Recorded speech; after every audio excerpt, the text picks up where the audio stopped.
Shabbos chapter 2, and we talk about one of Judaism's most impactful personalities throughout our history. And the reason why I say this is because we're going to be introducing chapter 2 of Pirkei Avot, and we're actually going to be introducing the very author of Pirkei Avot, the author of all of the Mishna, Rabbi Yehuda Hanasi. So this is a wonderful thing that we get to introduce such a great person, the person that wrote not just Pirkei Avot, but all of the Mishnah. Rabbi Yehuda Hanasi, I want to give you just a little bit of a background. I'm going to divide today's discussion probably into two parts, this Mishnah, because it's relatively long and full of ideas. So I thought I would initiate with a little bit of a background into Rabbi Yehuda Hanasi. So if you remember last week, we discussed a man by the name of Shimon ben Gamliel. Shimon ben Gamliel was the father of Rabbi Yehuda Hanasi. And he was called the Nasi time, the period of the Nasiim. It took its fullest strength after the period of Hillel. Hillel, he created such a good name for himself that the rabbis felt that it should go automatically to the successor should generally be one of his children and so on and so forth, as long as they were fitting. And they did have these people. And the last major name in that line is Rabbi Yehuda Hanasi. So there's more to Rabbi Yehuda Hanasi's children, etc. But when we get back to Rabbi Yehuda Hanasi, it's almost like getting back to the level of Hillel. What I mean to say is that the other Nasiim, Rabban Gamliel and Rabbi Shimon Gamliel and all the other ones, they were great leaders, tremendous people, but you can't necessarily say that they made as big of an impression as some of the other people in their generation necessarily. Sometimes there was. Hello? You with me? Could you hear me? Sorry, I just saw things paused. Sometimes those people, there was other people in some of those generations, like Rabbi Akiva or Rabbi Yeshua, that also had tremendous impacts on those generations. However, when we reach the generation of Rabbi Yehuda, we can say that similar to Hillel HaZaken, Hillel the Elder, there was no one of a match. Nobody matched Rabbi Yehuda Hanasi. So much so that till this very day, he is referred to with the single term as Rebbe. Okay, it's like in our generation, 90% of Jewry, when they're referred to, they say the Rebbe, they are referring to the Lubavitcher Rebbe, because there's no other person that has the title, even though there may be many people with the title Rebbe, but there's very few other people there's no one that achieved as much as the Rebbe had as a great impact. I'm not saying that because I'm biased to be his follower. I'm saying that because I really believe that to be true. I'm sure many of you would agree with me. So he's referred to as Rebbe, and I think he will go down his history as the Rebbe. The same thing was Rabbi Yehuda Hanasi. He got the title Rebbe until today. When anybody mentions a person and says Rebbe, yeah, there's the Rebbe, the Lubavitcher Rebbe. We've had Rebbes over time, but when you mention Rebbe as an historical figure, that is none other than Rabbi Yehuda Hanasi. He is the ultimate Rebbe. Now, as I mentioned, he's most famous for. There's lots of great stories about him, and I'm hoping that maybe next week we'll talk about some more of those stories. But he's most famous for authoring the Mishnah. Now, when Rabbi Yehuda authored the Mishnah, this was an extremely controversial move. What is the Mishnah? The Mishnah is a discussion. It is going into the debate and discussions and the traditions of the oral Torah. So, till this time, by the way, when was the Mishnah written? In the year 3948, which is, I'm not going to do the maths quickly, but we're in the year 5781. So what are we talking about? 1,937 years or something like that. I don't know if I did the math correctly over here. 33 or something. Yeah, anyway, it just slightly short of 2,000 years ago, when the Mishnah was compiled. It was 120 years precisely after the destruction of the temple. And that time frame fits in very well with what was going on. He did a drastic move to write down the oral Torah. The Torah tells us that there are two things. There's the written Torah and there's the oral Torah. When I say the oral Torah, the Torah says, do not write down the oral Torah. It should not be written down. And for the first 1,300 years of Jewish history from the giving of the Torah, the oral Torah was not written down because the Torah says, don't write it down. So how did you have it? It was given over from generation to generation orally. What is the oral Torah? We're not going to get into a whole discussion about what that is, but all the laws that come out and the meaning and discussions of what each law and each word of the Torah itself, the written Torah means, that's the oral Torah. That was given over to Moshe, and that was passed over from generation to generation, from Moshe down to Joshua, to the students, etc., until you came to Rabbi Yehuda Nasi. Now, Rabbi Yehuda Nasi does something which is illegal. What's the illegal thing he does? The Torah says do not write down the oral Torah, and he does that precisely. He doesn't just do it. What he does is he gathers in all the great rabbis of the time, and he compiles all the great teachings and discussions that they've had to try to collect as much data that they have, or that they have in their own letters and own writings, and that's how you make up all the Mishnas and the Brises, etc. And whatever he feels is to be the most important, most central, and connected most clearly to the halacha, to the final law, he compiles as part of the Mishnah. And then there's other statements which end up being things like the Breita and the Tosefta, which is other teachings from those times, but they never made it into the Mishnah. A discussion for another time. Many of those are brought down in the Talmud. So the question remains: is how did Rabbi Yehuda do what he did? How did Rabbi compile the Mishnah? If it's it's an illegal thing to do, the Torah itself that he's doing, it tells him that he can't do it. Its very definition is that it has to be called the oral Torah. Oral Torah means it has to be transmitted orally. So Rabbi Yehuda said that there's a line, I think it's from Tehillim, from Psalms, which is part of the written Torah, that says, Eis la Hashem, Eis lasis la Hashem heiferu teresecha, which means when there is a moment, a time to do something for God, they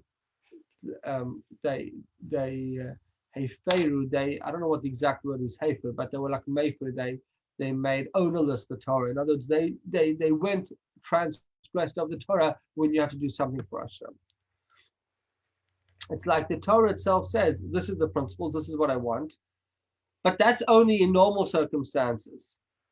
But if the circumstances require that you have to do something else, that is impossible, that this is not going to work, it becomes untenable, then you transgress. What's a famous example of this? The Torah says that we're not allowed to do any work on Shabbat. There's 39 malachat, lo taseh malacha b'Shabbat, one of the 10 commandments. But the same Torah tells us that's in normal circumstances. But if you have circumstances that the very Shabbat, by keeping Shabbat, you're going to lose your life, you're obligated to break Shabbat. Right? Now, the very concept of the oral Torah was there to preserve Judaism, to preserve the written Torah. The written Torah without oral Torah can't exist. What Rabbi Yehuda Nasi saw after the destruction of the temple, and not just after the destruction of the temple, at the period of time when he decided to write down the Mishnah, something else very extreme happened. There was the revolt of Bar Kokhba, known as the Bar Kokhba revolt, which almost managed to destroy the Roman Empire, one of the most successful uprisings against Rome. But as a result, when it was subdued and defeated, it ended up being the most devastating destruction of Jewry, in a sense that they decided that you guys are so successful against us, this tiny little nation, um, against such a big army, that they realized that there's a certain strength within the Jewish people, and they fought very harshly to try to figure out what it is about Jewry that makes it so strong. And one of the things that they pointed out to was this concept of the rabbinate, which is known as smicha, not the rabbinate as it is today, but the rabbinate as it was today, which was this concept of the whole entire Torah being taught to particular individuals that be known getting the title Rav or Rebbe, and they abolished the smicha. And that was by capital punishment. Anybody found giving smicha to another person was killed. And there were several people that were killed as a result. So Rabbi Yehuda sees that you're going to have less and less people that are going to be fully knowledgeable and in the know about the oral Torah. And he said, well, what's going to happen? And he saw also there was, after the destruction of the Second Temple, there was more dispersion of the Jewish people. People weren't living as much together in groups. There wasn't always a scholar in town. And if it wasn't going to be written down, it was going to be forgotten. Like what happened in, for example, you could say like Ethiopia, for example, where according to most historians and rabbinical sources, we do believe that the Ethiopian Jews had some type of historical connection back to Judaism, and they are authentically connected. But you can see that it's a very different.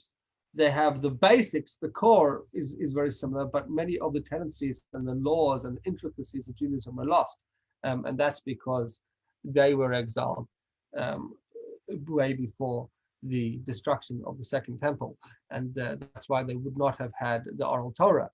So what Rabbi Yehuda said is as follows: if we follow the law, that is that we don't write down the oral Torah, we won't have a Judaism left. Judaism will be lost. So if we want to save Judaism, which is the very oral Torah, the only way we can do it at this point is if we actually write down the oral Torah. Okay, and that was his justification for writing down the oral Torah. Now I want to just say I'll hopefully next week tell you a little bit more about Rabbi Yehuda Hanassi, but I wanted to really enter this whole discussion of the Mishna. But one little last story about Rabbi Yehuda Hanassi, which was after Rabbi Yehuda Hanassi passed away, the Mishna relates, the Talmud relates, that Rabbi Yehuda, after he passes away, he commands his family that they should leave his place, etc. And every Friday night, he would come back to his family in a body, and he would make kiddush for his family every Friday night, after passing away. As far as we know, he was the only person in history to do this. The story goes on that once there was a neighbor that saw him appear on a Friday night, was peeked through the window or whatever it was, and from that day on, Rabbi Yehuda Hanassi stopped coming on Friday nights to his family. Why did he stop coming? Because he didn't want that people should say, well, there's other great tzaddikim throughout the generations, and they've never managed to come back to their families on Friday nights. So therefore, they may not be they're not that great after all. And in order to prevent people thinking of other great tzaddikim that they're not as great as people thought them out to be, he said, well, it's better that I don't come at all. And for that reason, he stopped coming. Now, there's lots that we can learn about the story, and possibly one day we will discuss it. And the Rebbe has, in his early years, had numerous discussions about the story and its great significance to the Jewish story in general. But it will be beyond our discussion today, because I would like to enter into the Mishna of Rabbi Yehuda Hanassi after that introduction. So let's look at, we are starting today. 2 weeks ago was our last lesson. We did not have a lesson last week for numerous reasons, and all those people that sent me messages, thank you. That was just an appointment that we were waiting to get, and cancellation came up in the morning, and we thought we would be done. But thank God, all is good. There was it wasn't for anything too serious, just something routine. Okay, so let's look at chapter 2 of Pirkei Avot. Rabbi Yehuda Hanassi, Rebbe. It doesn't say Rabbi Yehuda Hanassi, it just says Rebbe Omer. Rebbe. And Rebbe said, by the way, Rebbe, the word Rebbe, does anybody know what it stands for? It's an acronym for something. Rosh Bnei Israel. Thank you. Beautiful. Rosh Bnei Israel, the head of the Jewish people. Okay, what that means is a discussion also for another time. What does he say? What is the right path that man should choose? You're going to choose a path. Which path should you be choosing? Now, this is an interesting question. You're going to try to figure out a direction that you should go in life. You would think that this is a fundamental and central question, correct? So what would you say to do? Look at what Rebbe says. He says that you want to try to find two conditions to your path that you choose in life. Number one, it should be harmonious for the one who does it. In other words, it should be good for you. It should bring you beauty. It should be good for you. It should bring you pleasure. It should bring you joy. It should be a good path for you.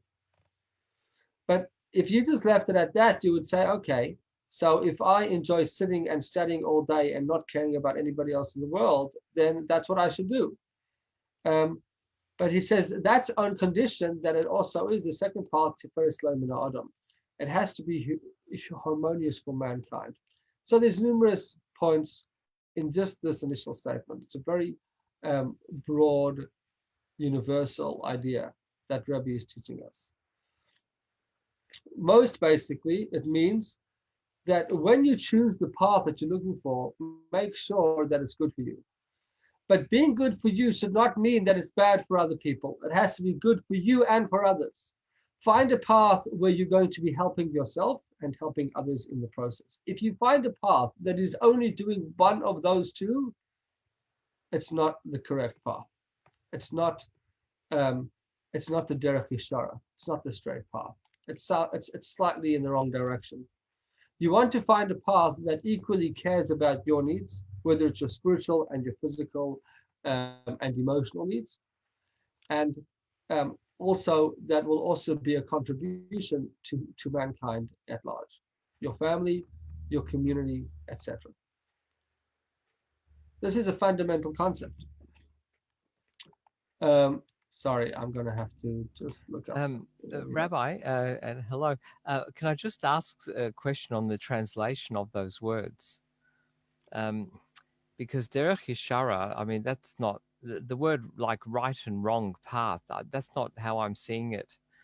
That's not what yeshara means. Sorry, what does yeshara mean? Well, what do you think it means? Well, it means straight. So the right path and the straight path are not actually the same meanings. Yeah, you are correct. So there's a major difference, but it's a subtle difference. So from a superficial perspective, there's no major difference. But if you want to get into more subtly, you can find a very significant difference.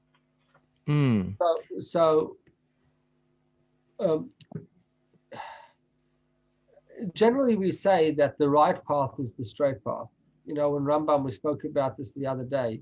I think it was last week, Tuesday, where we spoke about role models and the type of path that a person should take. Over there, we brought from Maimonides when he talks about the direction the path should take. He says it should be the straight path. What's the straight path? It doesn't veer to any extreme, right? It's not too extreme in any direction. There's another balance. Interpretation of a straight path. A straight path is the shortest distance between 2 points. Yeah, but that's okay. Yeah. What did you want to say now? No, it's okay. I'll leave it for now. I'll leave it. I only got 2 minutes. So there's no point getting into it. Yep. Okay. So yeah, this is about this point over here is about getting into understanding. It's about balancing. Everybody has to find a balance in their life where they balance their time and their life equally, where they equally give. They equally give to others, and they're equally taking care of themselves. If you're doing either extreme and it's not balanced, then it's not going to be the derech yeshara. It's not going to be the straight and direct path. Okay, so that's the first point. Now, it's important that we recognize that this is coming from Rabbi Yehuda Anasi. Rabbi Yehuda Anasi, who was this great giant of a man, he dedicated his life fully and solely to taking care of other people. But the only way he was able to do it is if he took care of himself first. Now, I'm not saying first as the primary, as he made sure that he was in a position to give. He had studied, he had given, he had taken care of himself. He made sure that he was prepared. And then he made sure that he used and got anything that he got it, he used for others. We had the yard side of the Baba Sali, the capital. Thank you. And Thank you. the Baba Sali was one of the greatest, if not the greatest, Sephardic rabbi of the last century. Specifically as a Kabbalist, greatest Kabbalist, not necessarily as a posek. Even though he was also a tremendous Talmud Chacham, but he was a Kabbalist miracle worker. And there's an interesting letter where he writes to the Lubavitcher Rebbe, and he says that it's been told from me from above that you are the light of the generation. I could send the exact wording. And he says, and therefore I want to, and I've been looking for who's the right person that can guide me. And I'm looking for guidance. I want to move and leave away from Israel because all day long I'm bothered by people approaching me and I want to spend time doing what I want to do. And the Rebbe's response to him, he says, you this great, incredible Kabbalist, teacher, miracle worker, pious Jew, and you have influence over tens of thousands of Jews. That is your role in life, to help these people and not to look at it as something that gets in the way, but rather look at it as something, as a gift. I just found it very interesting. And the Rebbe told him not to come to America. Don't become my follower, which is what he was saying. He says, I want to come to America and become your follower and sit and study from you. And the Rebbe said, no, your job is to take care of the Sephardic community in Israel and the rest of the world. Just an interesting point on this, and this very story about finding that balance. Now, the next point that it says over here, he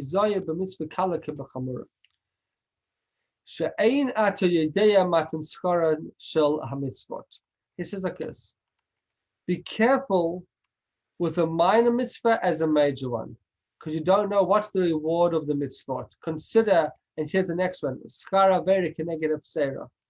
Sorry, v'chashev hefsed mitzvah keneged schara, and consider the cost of a mitzvah against its rewards.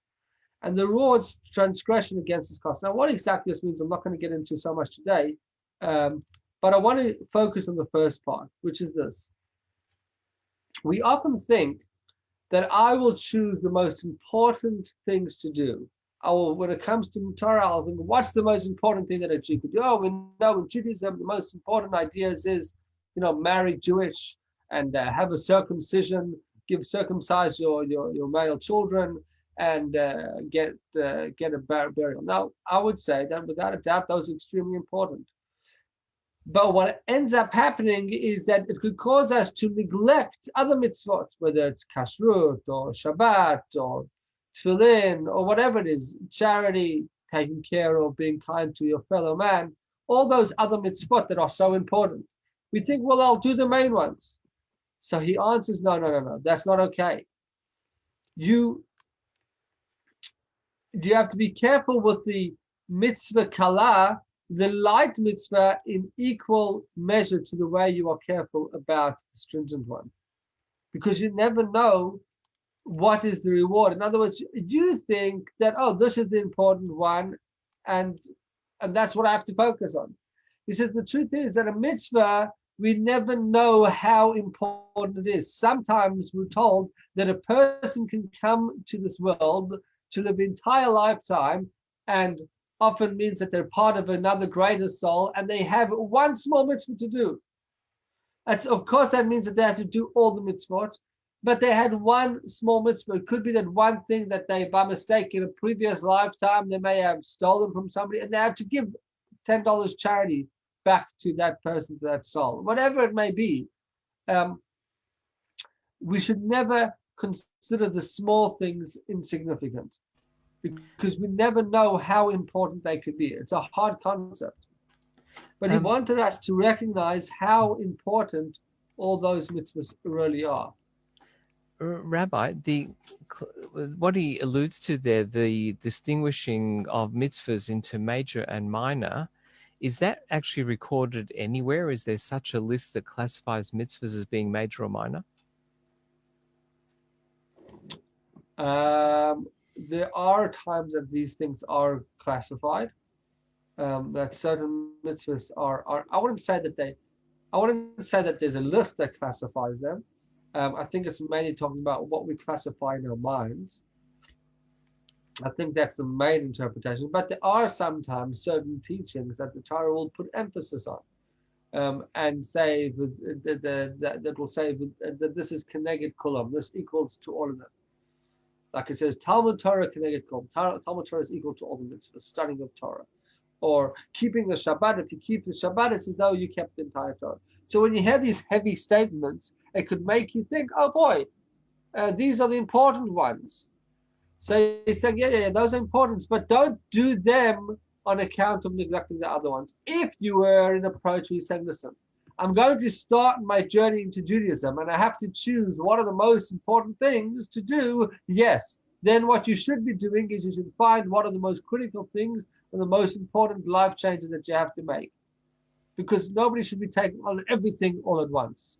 So you find the most important things to take on at first.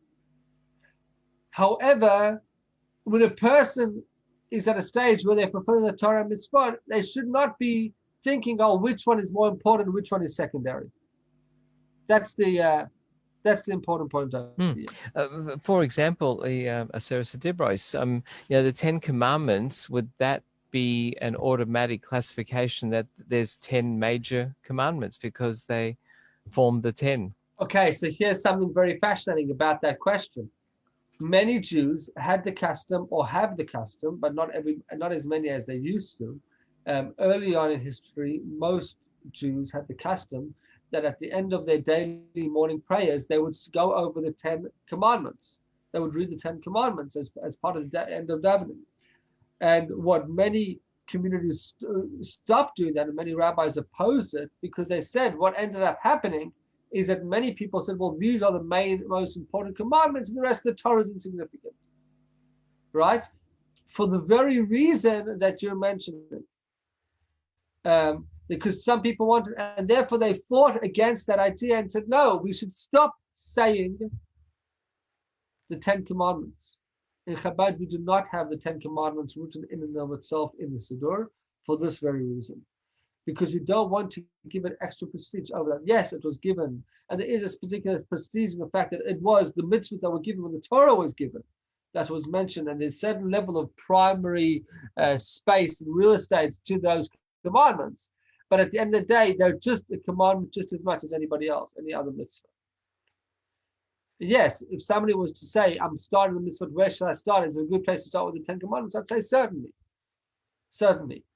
Not necessarily that that's the best order, but that's certainly they're very general mitzvot, a lot of them, especially the first two. The first two apparently go over all of the mitzvot.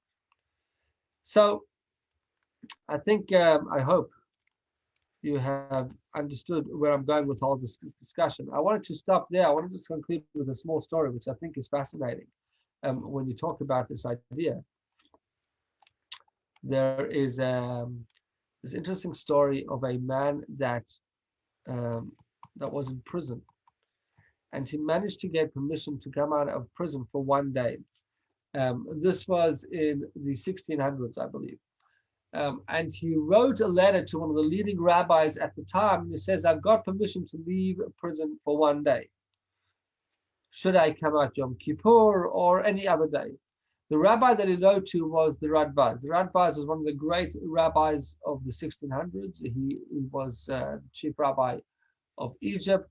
Eventually, he moved to Tzfat and sat on the Beth Din with Rabbi Yosef Karo in Tzfat. The Radvaz wrote back to him, if you have an opportunity to leave, leave now for one day. Don't wait for a special occasion. Today is the best day to do the mitzvah.